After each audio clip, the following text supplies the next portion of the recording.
Հարգելի հայրենակիցներ, հարգանք տածելով այստեղ գտնվող յուրաքանչյուրի նկատմամբ, գիտակցելով ելույթիս մեջ հնչող գնահատականների, խոսքի լրջությունը և կարևորությունը և պատասխանատվությունը և այդ պատասխանատվության բեռի ներքո չթաքցնելով անգամ հուզմունքս, խնդրում եմ ինձ ներող լինեք, որ ես կարդամ իմ ելույթը։ Ադրբեջանի հետ խորհրդային Հայաստանի և խորհրդային Ադրբեջանի քարտեզների հիման վրա սահմանագծման ու սահմանազատման գործընթացը հայոց պետականության համար կործանարար ու հայության ֆիզիկական գոյության համար վտանգավոր է հետևյալ պատճառներով։ Առաջին, նման փաստաթուղթ ստորագրելու դեպքում մենք փաստորեն համաձայնություն ենք տալիս Արցախի, Ադրբեջանի անկախտելի մասը դառնալուն։ Երկրորդ, այս փաստաթղթով մեր ռազմավարական կոմունիկացիաները փաստորեն հանձնում ենք ադրբեջանական հսկողությանը։ Երրորդ, սահմանագծման ու սահմանազատման այս գաղտնի գործընթացը Հայաստանի տարածքի վրայով Ադրբեջանի ու Թուրքիայի միջև միջանցքներ բացելու գործընթացի բաղկացուցիչ մասն է հանդիսանում։ Ինչպես և ինչու։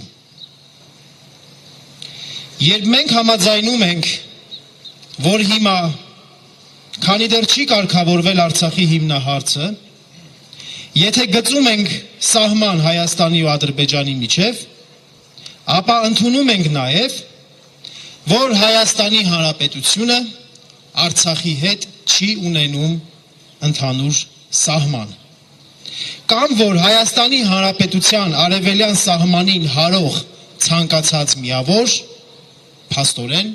Ադրբեջան է։ Եթե մենք չենք ճանաչել Արցախի բռնակցումը խորհրդային Ադրբեջանին, եթե մենք դրա համար սկսել ենք 88-ի շարժումը, ապա այսօր ինչպես, ինչ իրավունքով պետք է համաձայնենք ճանաչել Ադրբեջանի հետ սահմանները, երբ չի կարգավորվել Արցախյան հիմնահարցը։ Ուստի մենք պնդում ենք, որ հայ-ադրբեջանական սահմանների գծումն ու զատումը, որ երբևէ կլինի, պիտի լինի Արցախյան հարցի կարգավորման համատեքստում, հաշվի առնելով Արցախի ժողովրդի ինքնորոշման իրավունքը և հուսալի աշխարհագրական կապը Հայաստանի Հանրապետության հետ։ Ուզում ենք հիշեցնել, որ գործող քաղաքական ղեկավարությունը այդպես էլ չի հայտնել տեսակետ Արցախի վերաբերյալ, դրանով փաստորեն վերահաստատելով ադրբեջանական դիրքորոշումը առ այն, որ հարցը արդեն իսկ լուծված է։ Այս գաղտնի գործընթացով փաստորեն նախատեսվում է, որ Հայաստանի հյուսիս-արևելքով անցնող միջպետական ճանապարհի ոսկեպար բաղանիս հատվածը անցնում է Ադրբեջանին։ Ադրբեջանը հսկողություն է ստանում նաև հարավային ուղու վրա Արարատի մարզի Տիգրանաշենի հատվածը վերցնելով իր ձեռքը։ Հայաստանի ու Ադրբեջանի միջև սահմանագծումն ու սահմանազատումը նույնքան գաղտնի են արվում այսօր, որքան գաղտնի արվեց նոյեմբերի 9-ի հայտարարությունը, որով ի թիվս այլ կործանարար կետերի փաստացիորեն ամրագրվում է Հայաստանի վրայով Ադրբեջանի ու Թուրքիայի միջև կապի ստեղծումը։ Գործող իշխանություններն այսօր դա չեն թաքցնում, ավելին Ադրբեջանի և Թուրքիայի սահմանների բացումը, կապուղիների բացումը համարում են Հայաստանի շահերից բխող գործընթաց։ Իրականում սա հայոց պետականության վերջի սկիզբն է, որովհետև առաջին Այսօրվա Թուրքիան վարում է բացառիկ ագրեսիվ արտաքին քաղաքականություն, տարբեր երկրներ ու տարածաշրջաններ տնտեսապես ու ռազմապես ներթափանցելով։ Թուրքիայի պարագայում ոչ թե տնտեսությունն է որոշում քաղաքականությունը, այլ հակառակը։ Թուրքիայի արտաքին տնտեսական քաղաքականությունը պայմանավորված է այդ երկրի աշխարհաքաղաքական շահերով։ Այսպիսով Թուրքիան նախ տնտեսական ներխուժում է իրականացնում, իսկ հետո տնտեսական լծակներ գործադրում, որպես քաղաքական ազդեցության միջոցներ։ Սիրիայի, Իրաքյան Քուրդիստանի, Աջարիայի դեպքերը որպես ասվածի ցայտուն օրինակներ։ Այս պարագայում թույլ տալ, որ Թուրքիան ակտիվ ու նպատակաուղղված կերպով տնտեսապես ներթափանցի Հայաստան, կնշանակի կործանել մեր պետության, մեր պետականության տնտեսական հիմքերը։ Երկրորդ, այսօրվա Թուրքիան շատ ավելի ագրեսիվ ու ամբիցիոզ է, քան 1990-ականների Թուրքիան։ Նախ այդպիսին լինելու համար նա նաև բավականին ուժեղ է։ Բավական է նշել, որ իր ռազմական կարիքների 60%-ը հոգում է սեփական ռազմական արդյունաբերության հաշվին, հանդիսանալով այսպիսով ռազմապես ինքնաբավ պետություն։ Պատահական չէ, որ վերջերս մինչև 44 օրյա պատերազմը Թուրքիայի նախագահ Էրդողանը հայտարարել էր, որ եթե 1990-ականներին լիներ ոչ թե այն Թուրքիան, այլ այս Թուրքիան, ապա Ադրբեջանը Արցախում պարտություն չէր կրի։ Մյուս կողմից, Թուրքիայի ազգաբնակչության շրջանում վերջին տասնամյակներին խիստ մեծացել է ազգայնամոլությունն ու կրոնական մոլեռանդությունը, ինչը միտումնավոր կերպով ուղղվում է նաև Հայաստանի ու հայության դեմ։ Էրդողանը խնդիր է դրել վերականգնել Օսմանյան Թուրքիան, փառքով գերազանցել Մուստաֆա Քեմալին,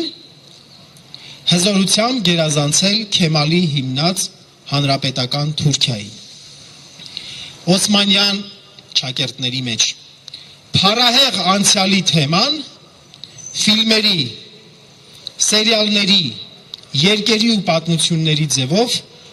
այլևս թուրք ազգաբնակչության ինքնության մասն է։ Երրորդ,